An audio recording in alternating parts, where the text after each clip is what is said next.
Hey guys, this morning I want us to go over and review a little bit about what we talked about at the beginning of the year with volume.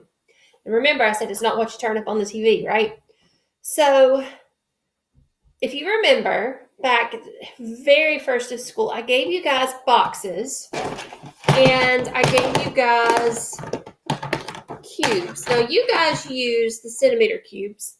I have my inch cubes here at home with me. So what I did is I gave you the assignment to see how many of those cubes it takes to fill up a box, right? So volume is the amount of space inside of an object. So like inside my Teddy Grahams box here. And you measure it in cubic units. It could be cubic inches, cubic centimeters. My house might be measured cubic feet, okay? So you measure it in cubic units. So I want to go back over some of the strategies that you can use to do this. So if you remember, after we finally figured out that we did not have to fill those boxes up, some of you started looking at the different dimensions of your box. So my box has this dimension, which is length, width, and height, okay? So my box is 2 units wide. It is about 5 units long. So it's 5 long and 2 wide. So what would be the area of the base of my box if this is 5 inches and this is 2 inches? So remember, we find area by length times width. So if I did a bottom layer, the area of that bottom would be 10 units, okay? So I've got my 10 units there, and that's what it would take to fill the bottom of my box. So once we know that, then we can look at how many layers or how big our height is. So I would need 1, 2, 3, 4, 5, 6, 7, and a smidge. We're going to go with 7 today. My box is not coming out perfectly, but so if I found the volume or how many of these cubic units my Teddy Grahams box would hold, it would hold about 70. And the way I got that was I multiplied my length, which was 5, my width, which was 2. That makes 10. 5 times 2 is 10, times 7 layers would give me 70, okay? So at your house, you may not have cubes laying around.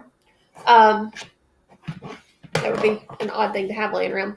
But if you have a ruler, you can do the same thing with boxes in your cabinets. You can measure to the nearest inch or to the nearest centimeter and do length times width times height to calculate the volume of a box that's in your cabinet. If you do that, either post a picture with your answer, or you could do that on Classroom, or you could do it on Dojo. Another thing, if you have at home that you can use to look at volume, is Legos. So I want to play around for just a second with some Legos. Now, if this is 1 unit, okay, if this is 1 cubic unit, it's going to be hard for you to see. So there's my 1. It's 1 by 1 by 1.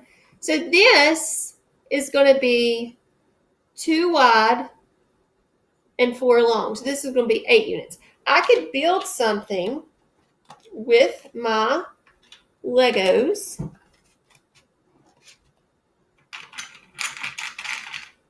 Not building fast, I'm sorry.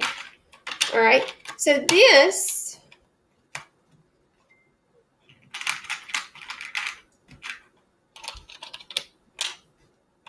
is making a huge mess. Let me get this off of here. I am like putting my Lego building skills on display, and they're not good. They're not. Okay. So if my length is 4 units, let me show it to you here. I'm growling. If my length is 4 units, okay,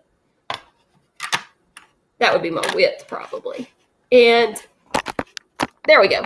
So my length actually is 1, 2, 3, 4, 5, 6, 7, 8 units. And my width is 4 units. 8 times 4 gives me an area of 32. That's my length times width. That tells me how much the bottom layer has. And if I look at this, I have 2 layers. That's 64. So I built with these Legos a shape that has a volume of 64. Now, what if my shape had another part to it, like this? Maybe.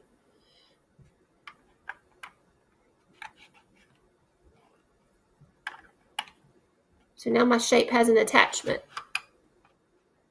So remember, when we have 2 rectangular prisms like this, okay, we have to find the volume of both parts before we can add them together, okay? We don't multiply all our dimensions. We find the bottom rectangular prism's volume, the top one's top rectangular prism's volume, and then add them. So we said the bottom one was 64, okay? So my top one, we can see that it is 1, 2, 3, 4 times 2 to give me 1 layer. That's 8. And then it's 2 layers. So that would be 16. So the volume of my orange rectangular prism is 64. The volume of my yellow rectangular prism is 16. So to find the volume of both of those rectangular prisms together, I would add 16 plus 64, okay? So that's just a quick review on some of the things that we've worked with volume.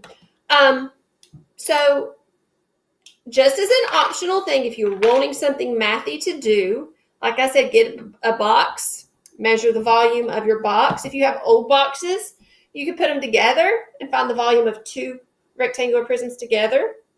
If you have Legos, then you can use them to construct a rectangular prism or a complex rectangular prism and find the volume of those.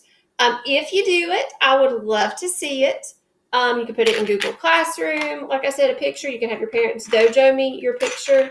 I miss you guys, and have fun with some math.